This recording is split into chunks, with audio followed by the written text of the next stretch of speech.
आप देख रहे हैं नाइमरस टीवी इंटरनेशनल और सबको मोहब्बत भरा सलाम। चलेंगे इस वक्त पाकिस्तान। हमारे ब्यूरो चीफ है। कल एक वाकया लाहौर में पेश आया है नाज़रीन, वो पूरी तफसील अभी इनसे पूछते हैं। जी अस्सलाम वालेकुम सर। जी वालेकुम अस्सलाम। अच्छा, पहली चीज़ तो ये है कि लोग आपका जो आप तबसरा करते हैं बहुत पसंद करते हैं। मुझे फ़ोन भी आए हैं कि बड़े ज़बरदस्त तरीके के साथ आप माशाल्लाह बताते हैं लोगों को ना, तो आपका शुक्रिया बहुत सर। शुक्रिया जी इनका। अच्छा, तो सर क्या वाकया कल पेश आया? कल तकरीबन 4:30 बजे के करीब डिफेंस फेज 3 के अंदर एन ब्लॉक के अंदर 248 एन में एक डॉक्टर साहबा थी जिनका नाम था खौला खान।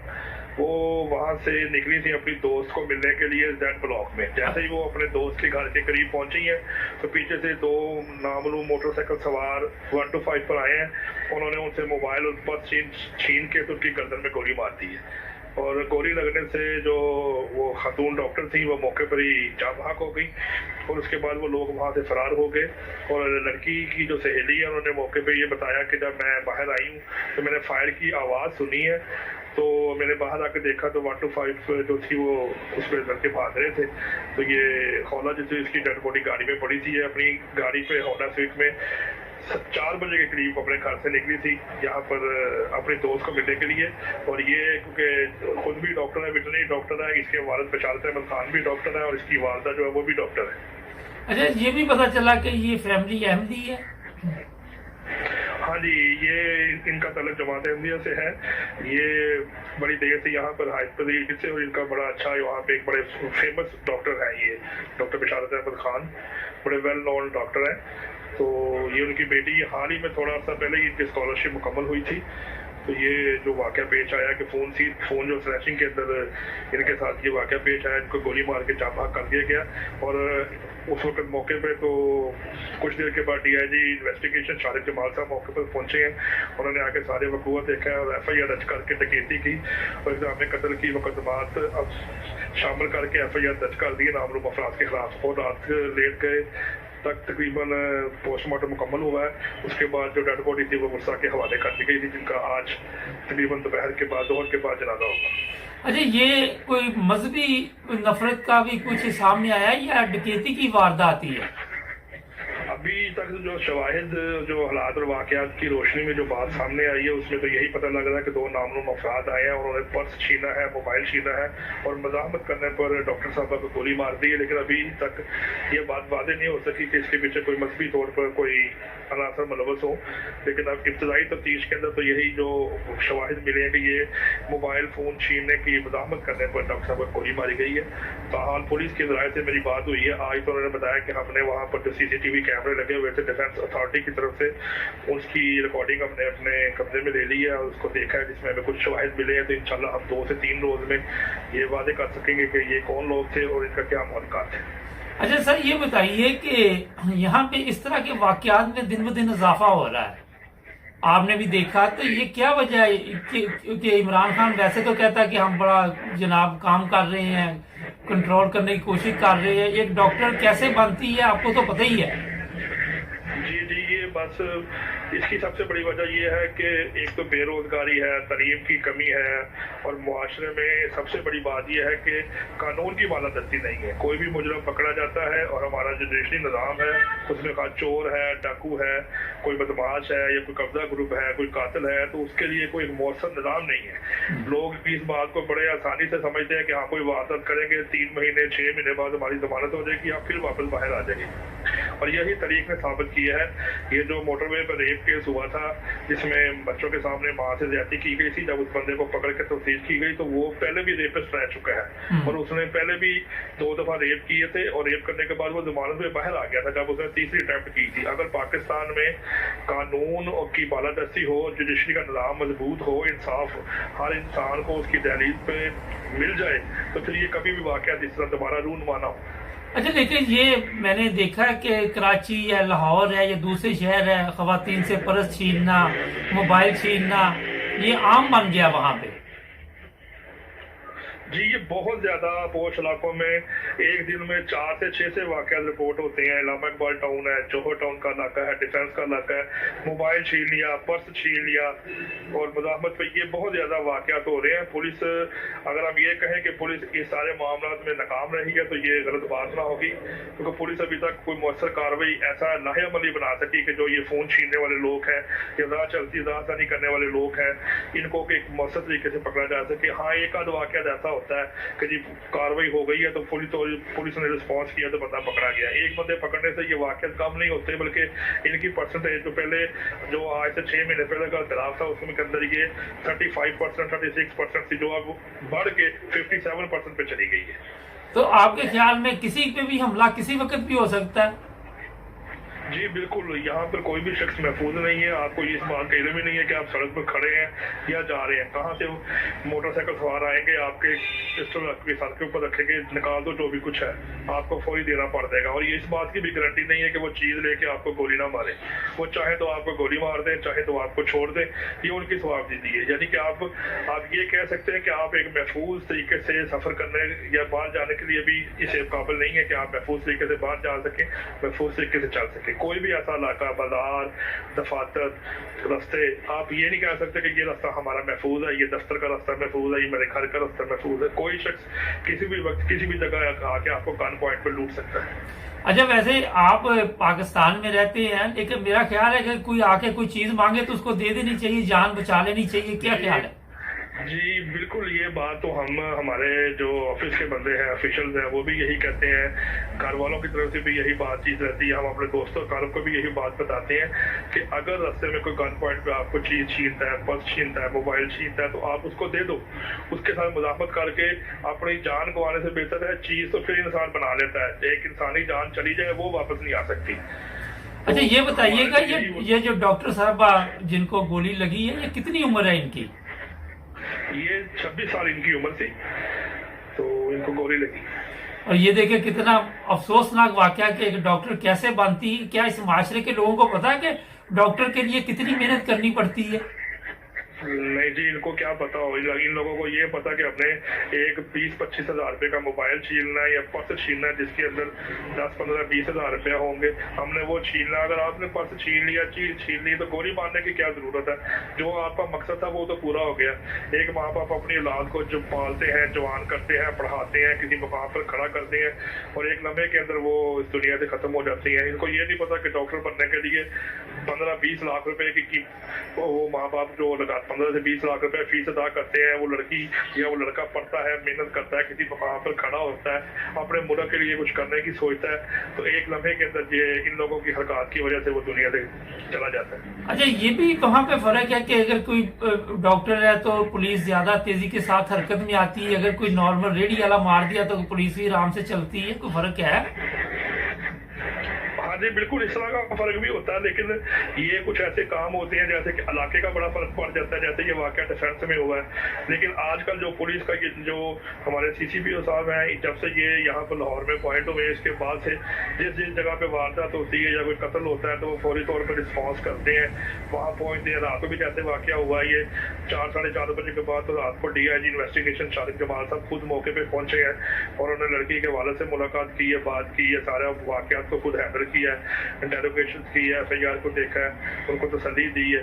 मतलब एक जिनके साथ जुल्म हो रहा है, अगर पुलिस जाके उनके साथ मीठी जुबान में यही बात कह दे कि जी आपके साथ बड़ा जुल्म हुआ है, बड़ी ज्यादती हुई है, हम आपके साथ हैं, तो उनका वो कीमती जान इस बात से वापस तो नहीं आ सकती, लेकिन इतनी बात करने से उनको तसल्ली जरूर हो सकती है कि हमारे साथ शायद अच्छा हो जाए, हमारी बेटी के कातिल पकड़े जाए, मुजरम कैफर किरदार तक पहुंच जाए, तो शायद उनकी रूह को सुकून मिल जाए। लेकिन ये जो एरिया आप बता रहे हैं वहां पे तो मेरा ख्याल है कि वैसे भी सिक्योरिटी वगैरह होगी, कोई इतना मेरा ख्याल है कि जल्दी डिफेंस के इलाके में एक तो डिफेंस DHA की अपनी सिक्योरिटी गार्ड है, वो मोटरसाइकिल पे गश्त करते रहते हैं।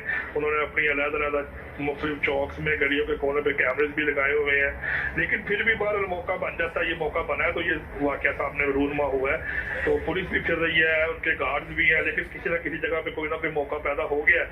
अब वो हर बंदा हर जगह पे तो अवेलेबल नहीं होता। जरा सा 1 मिनट की कितना टाइम लगा, मेरा ख्याल वारदात को 2 से 3 मिनट में ये सारी वारदात मुकम्मल हुई है। गाड़ी का शीशा नीचे किया, उनसे मोबाइल और पर्स छीना और गोली मार दी है। 3 से 4 मिनट में वो करके चले गए। जी बहुत शुक्रिया सर आपका, फिर भी आपसे राब्ता रहेगा। थैंक यू जी। नाज़रीन, अभी एक ब्रेक का कहा जा रहा है। सूरत हाल ये है कि कोई बंदा अगर आप पे, ये नहीं कि पाकिस्तान दुनिया के किसी मुल्क में भी कोई चीज़ छीनने की कोशिश करे, उसको दे दे। उसको ये ना कहे कि ये मैं चीज़ इससे मुकाबला करूँ, क्योंकि जो भी बंदा आया होता है वो लेके ही जाएगा। उसके पास कोई पिस्टल होगा, कोई स्प्रे होगा, आंखों में मारेगा, ये करेगा वो करेगा। तो बेहतर ये होता है कि जान छुड़ाएं। अपनी जान आपकी कीमती है, जैसे कि सर ने भी बताया कि चीज़ें वापस आ जाती है, इंसान वापस नहीं आते। अब एक डॉक्टर बनने के लिए कितने पापड़ बेलने पड़ते हैं ये आपको पता ही है। और फिर एक नौजवान लड़की, उसको इस तरह कत्ल कर दिया गया। अभी तक ये पता नहीं है कि ये मजहबी नफरत थी या ये मोबाइल छीनने का वैसे ही उन्होंने किया है, पीछे क्या चल रहा था। इस पे जैसे ही हमें कोई बातचीत पता चलेगी आपको बताएंगे। एक ब्रेक लेते हैं, ब्रेक के बाद बड़ा अहम प्रोग्राम अभी जारी है, जुड़े रहिए हमारे साथ। जी नाज़रीन, ब्रेक के बाद आपकी खिदमत दोबारा हाजिर। अच्छा, आजकल जो उलमा ने काम पकड़ा हुआ है, इसी पे एक रिपोर्ट है, वो देखते हैं, फिर इस पे बात भी करेंगे। तीनों हजरात दानिश्वरों का मानना है जिस मुआशरे में उलमा और दानिश्वर तबके का मजाक उड़ाया जाए तो समझ ले कि मुआशरे का जवाल शुरू हो गया। आज हम बात करेंगे ऐसी शख्सियत के बारे में जिनका नाम है मौलाना नासिर मदनी। इनके मुतालिक सोशल मीडिया और यूट्यूब पर इतनी मजाहिया वीडियोस डाली गई हैं, ऐसा लगता है कि खिताब नहीं हो रहा बल्कि कॉमेडी शो हो रहा है। दीन का बिल्कुल मजाक बनाकर रख दिया है और इसमें इन जैसे लोगों का भी हाथ है जिन्होंने मिंबर और मेहराब पर बैठकर मजाहिए जुमले कसना और लोगों पर कीचड़ उछालने को अपना ओढ़ना बिछोना बना लिया है। इसमें इन जैसे उलमा का भी कसूर है जिन्होंने ये मौका फराहम किया कि लोग इनका मजाक उड़ाएं और लोग इनकी बातों को संजीदगी से ना लें। ये मौलाना नासिर मदनी जिनका ताल्लुक पंजाब से है और ये पंजाबी जबान में तकरीरें करते हैं और अक्सर पंजाबी जबान में जुगते मारते नजर आते हैं। मौलाना नासिर मदनी जो पंजाबी जबान में जुगते करते हैं, इनकी मखसूस अंदाज की वीडियोस बना बनाकर कभी टिकटॉक पर डाली जाती है, कभी फेसबुक पर, तो कभी सोशल मीडिया पर, तो कभी यूट्यूब पर, और इनका पूरी दुनिया में लोग मजाक उड़ा रहे हैं। और जो दीन बेजार तबका है वो इनकी आड़ में उन संजीदा उलमा पर भी कीचड़ उछाल रहे हैं कि देखो सारे मौलवी ऐसे ही होते हैं, और इनकी मजाहिया वीडियोस और इनकी डबिंग कर करके सोशल मीडिया पर फैलाई जा रही है और दीन का मजाक उड़ा रहे हैं। ये मुआशरे का इन्हितात और जवाल नहीं तो और क्या है। क्या आपने कभी तस्वुर किया है कि ईसाई लोग पादरियों का मजाक उड़ाएं और उनकी मजाहिया वीडियोस बना बनाकर सोशल मीडिया पर अपलोड करें, या यहूदी अपने रिब्बी का मजाक उड़ाएं और उनकी बातों को मजाक बना बनाकर सोशल मीडिया पर अपलोड करें, और दूसरे कई मजाहिब हैं, उन सब की मिसाल आप ले लीजिए। लेकिन ये बात आपको सिर्फ यही नजर आएगी, खासतौर पर पाकिस्तान में। लेकिन इसमें वो लोग भी पेश पेश नजर आते हैं जिनका ताल्लुक दीन बेजार तबके से। वो चाहते हैं कि ऐसे मौलवियों को टारगेट करके इनकी वीडियोस बना बनाकर दुनिया में फैलाई जाए ताकि दीन की तबलीग और इस्लाम की अशात के लिए संजीदा कोशिश करने वालों को बदनाम किया जा सके। ये सारे काम एक सोची समझी साजिश और मंसूबे के तहत हो रहा है। अब हम मौलाना नासिर मदनी से ये कहना चाहेंगे कि ऐसा काम ही क्यों करते हैं जिसकी वजह से लोग वीडियोस बना बनाकर अपलोड करें और आप लोगों का मजाक उड़ाएं। अब इन हजरात को चाहिए कि जरा सोशल मीडिया और यूट्यूब पर भी नजर दौड़ाएं और ये देखें कि इनकी तकरीर का कौन सा हिस्सा ज्यादा प्रमोट हो रहा है। क्या वो हिस्सा प्रमोट हो रहा है जिसमें जुगते हैं, या वो हिस्सा जिसमें संजीदा बातें हो रही हैं? क्या इनकी मजाहिया अंदाज में और लोगों पर जुगते कसने वाली वीडियो से दीन की खिदमत हो रही है, या उस कॉज की या उस मिशन की नफी हो रही है जिसका मकसद दुनिया में दीन की हकीकी तस्वीर पेश करना है? क्या इस तरह की मजाहिया वीडियोस बनाना और इनकी मिमिक्री करने से इस्लाम मुखालिफ कुव्वतों और इस्लाम मुखालिफ दुश्मनों को मदद नहीं मिल रही जो इस्लाम के खिलाफ पहले ही इतना प्रोपेगेंडा कर रहे हैं? अच्छा, ये एक गैरस जमात दोस्त की ये ऑडियो थी जिसने उलमा के बारे में ये बताया। अच्छा, दीन का मजाक, मैंने सोचा इस पे बात करें पहले, इसलिए ये ऑडियो सुनाएगी आपको। नाज़रीन, मैं आपको एक बात बताऊं, जो लोग दीन को समझते हैं, जो लोग दीन की तबलीग करते हैं, जो लोग दीन की दावत देते हैं, उसमें सबसे जो एक नंबर पर इस वक्त चल रहा है जनाब, वो जमात अहमदिया के लोग हैं। हर लिहाज से वो दीन की खिदमत करने की कोशिश कर रहे हैं, और कभी इनका तो मजाक जो है वो नहीं उड़ाया जाता। वो इसलिए नहीं उड़ाया जाता कि बिल्कुल जो इस्लाम है उसके मुताबिक ये बताते हैं कि इस्लाम के मुताबिक ज़िंदगी गुजारो, और ये चीज़ें इस्लाम ने बताई। फिर आपने देखा कि एक चीज होती है कि आप अपने मजहब के साथ कितने मुखलस हैं। आपको पता ही है जो उलमा की हालत है। और वहां पे एक और मुझे मिली वीडियो, अब दो मौलवी हैं वहां पे। एक बता रहा है कि आज मैं आपको कुरान सुनाऊंगा, फिर वहां पे भी मजाक उड़ाया जा रहा है क्योंकि हम दिखा नहीं सकते ये चीजें। और दूसरी तरफ दोनों तस्वीरें लगा के, एक तरफ नासिर मदनी की, एक तरफ वो दूसरा मौलवी। तो जिस तरह नासिर मदनी बोल रहा है उसी तरह वो भी मजाक उड़ा रहा है। इन लोगों ने ना इनको कुरान पाक की तालीम का पता है, ना इनको कुरान पाक की अहमियत का पता है कि कुरान के नाम पे भी आप टिकटॉक बनाना शुरू कर देते हैं, वहां भी मजाक उड़ा रहे हैं। कुछ शर्म करनी चाहिए। आप सोच नहीं सकते कि ऐसे ऐसे मजाक इन लोगों ने बना दिए हैं कि लोगों ने इस्लाम को भी मजाक समझना शुरू कर दिया कईयों ने। और जैसे जैसे ये उलमा जो है ये इस तरह सोशल मीडिया पे आके अपनी तकरीर करते, वहां पे सवाल कई उठ जाते। जो कोई मुसलमान होना चाहता वो देखता है इनकी हालत क्या है और ये किस तरह इस्लाम की तबलीग कर रहे हैं, तो वो फिर मेरा ख्याल इतनी जल्दी ना तो मुसलमान होता है। और इसके साथ जो अहमदी उनको भी ज्यादा मेहनत करनी पड़ती है तबलीग के लिए। मैं ये भी बता दूं क्योंकि लोगों का ये भी सवाल आ जाता उसमें कि ये कौन सा इस्लाम बता रहे हैं। इसके जवाब भी अहमदियों को देने पड़ते हैं। भाई ये इस्लाम नहीं है, ये इन्होंने अपने रोजगार के लिए सिलसिला बनाया हुआ है। और जो लोग इनका मजाक उड़ाते हैं उन्होंने भी रोजगार के लिए सिलसिला बनाया हुआ है। तो यह सारा सिलसिला जो भी ये कर रहे हैं ये अपने रोजगार के लिए। मेरे दोस्तों, जो भी हमारे प्रोग्राम देखते हैं, चाहे वो अहमदी हैं या वो अहमदी नहीं है, सवाल ये नहीं है, मगर दीन का मजाक ना बनाए। अगर आप दीन के मुताबिक जिंदगी नहीं गुजार सकते, कमजोरी है, कोई सुस्ती है, तो ये नहीं कि अगर कोई कर भी रहा है दीन का मजाक तो उसको मना करे। ये नहीं कि बढ़ चढ़ के वो आप आगे से आगे लोगों को बताते रहे और अपने तमाशा आप खुद बना लें। अगर नासिर मदनी आपके इल्म में है कि वो उसको दीन का नहीं इल्म, जिस तरह पिछले प्रोग्राम में मैंने बताया था, तो आपको थोड़ा बहुत इल्म है तो फिर आप तो कोशिश ना करें कि उसकी प्रोग्राम आगे से आगे भेजे, ताकि जिसको नहीं पता उसको भी फिर आप उसके नाम पे खुद भी आप प्रोग्राम शुरू कर देते बनाने। सामने आप बैठ जाते हैं, पीछे उसकी आवाज लगा के तो एक्टिंग शुरू कर देते हैं। तो पाकिस्तान की जो गवर्नमेंट इस वक्त सिर्फ अहमदियों के पीछे पड़ी रहती है कि जी खत्म नबूवत, तो इनको इस पे भी कंट्रोल करना चाहिए। यहाँ पे क्यों नहीं कंट्रोल करते? यहाँ पे आपको नजर नहीं आता कि दीन का मजाक उड़ाया जा रहा है? यहाँ पे किधर है वो जो वजीरे मजहबी अमूर है? उनको नहीं पता कि क्या हो रहा है यहाँ पे। ऐसे लोगों पे भी पाबंदी लगानी चाहिए। पहले तो उनको दीन सिखाओ। जो दीन का मजाक मौलवी उड़ाता है उसको भी पकड़ो, वो भी दीन की गुस्ताखी कर रहा है, वो भी दीन के मुताबिक नहीं लोगों को बता रहा। उनको बताओ कि दीन जो है, वो जो इस्लाम है, वो तो बड़ा प्यारा मजहब है। ये चीजें आप सिर्फ अहमदियों से सीख सकते हैं। पहले अहमदियों से पाबंदी खत्म करो। काम तो आपके लिए काफी ज्यादा है जो कि आपने करने नहीं है। मशवरे तो मैं देता रहता आपको, मगर मुसीबत ये है कि आप इधर से सुनते हैं, इधर से निकाल देते हैं। तो इस तरफ बड़ी जरूरी तवज्जो देना आपको चाहिए। हर वक्त खत्म नबूवत, ताजदार खत्म नबूवत के नारे तो लगाते हैं, मगर अगर उनके दीन का जो मजाक उड़ाते हैं उन पे भी मुकदमा दर्ज करो, उन पे भी 295 298 सीट डालो और दो उनको अंदर, ऐसे लोगों को। आज आप देख रहे ये मौलवी जो कुरान पाक का मैं बता रहा हूं, कहां लिखा हुआ है कि एक अगर गलत पढ़ रहा है दूसरा भी गलत पढ़ के उसका मजाक उड़ा के साथ हंसी मजाक करे। सोशल मीडिया पे ये वीडियो चल रही है, हम इसलिए नहीं दिखाते कि ये वैसे ही गलत चीज है। तो नाज़रीन, ऐसे लोगों से आपको भी चाहिए कि ऐसी वीडियो नहीं देखनी चाहिए, एहतियात करनी चाहिए।